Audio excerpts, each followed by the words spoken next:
જે રીતે ગઈકાલે 3 ટર્મના ભરૂચના સાંસદ મનસુખભાઈ વસાવાએ ખુલાસો કર્યો છે, ત્યારે મોડા પણ એમણે સ્વીકાર્યું કે પોતાના ભારતીય જનતા પાર્ટીના 30 વર્ષના શાસન દરમિયાન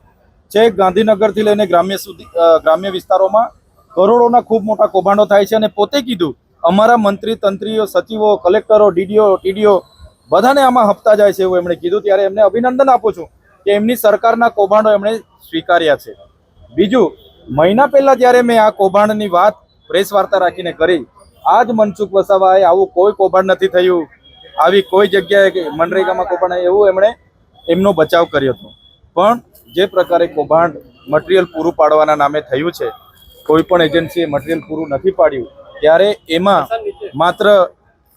સીટની રચના કરીને જ નહીં, પણ એમાં સીબીઆઈ, ઈડી અને જીએસટી વિભાગને પણ સાથે રાખવા પડશે. કેમ કે જે મટીરિયલ નાખવાના નામે કરોડો રૂપિયા બિલો ગયા છે, એક પણ જગ્યાએ રેતી, કપચી, સિમેન્ટ કે સળિયા નાખ્યા નથી, કોઈ પણ સરકારમાં જીએસટી કે રોયલ્ટી ભરી નથી, અને એક એપી સેન્ટર બનાવીને બારોબાર કરોડો રૂપિયા એમના એકાઉન્ટમાં જમા થયા છે.